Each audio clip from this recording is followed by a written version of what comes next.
Everyone loves a fritter, right?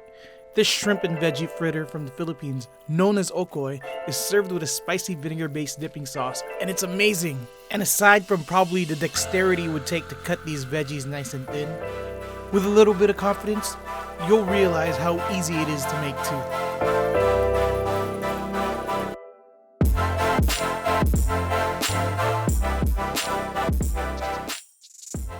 You're going to want to smash and peel your garlic and get it down in very small pieces.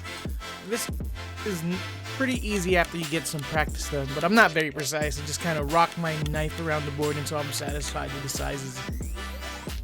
Similarly, you're going to want to cut 2 to 3 tablespoons of the red onion and as much chili peppers as you want. I prefer my sauce to be spicy, so I add 6 green Thai chilies and 1 unidentified red chili.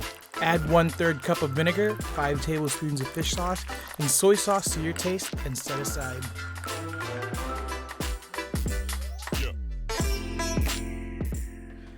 Next, you want to slice 1 to 2 millimeter thin and about as long as you can the onion, sweet potato, and squash. Normally there's strips of carrots too, but I didn't have any. This can be done with just a knife and some patience, but I have a mandolin, so why not?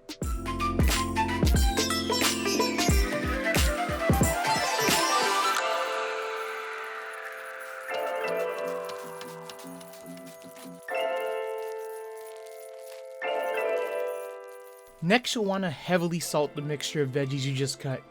This will dry a lot of moisture from the veggies, so set aside for 30 minutes to let the salt do its work.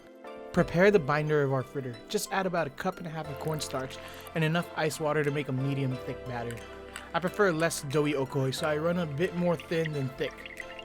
I like to wring the vegetables out in a kitchen towel, wrap it up, and squeeze to get as much of that fluid out of there.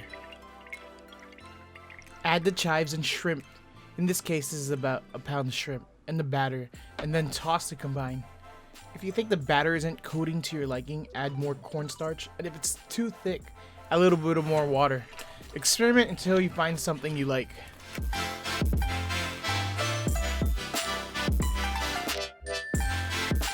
Next, we fry. The 2 problems you're likely to come across on this step is that the oil isn't hot enough or you didn't fry long enough. I like to fry 375 for 5 minutes total on each side. You need to fry long enough and hot enough for it to get crispy, or you'll just have a soggy and sad fritter.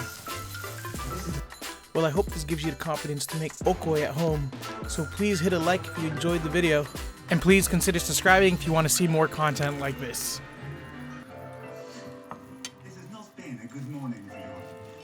I'm gonna eat it. Gorgeous. The peanut, the flavour comes through.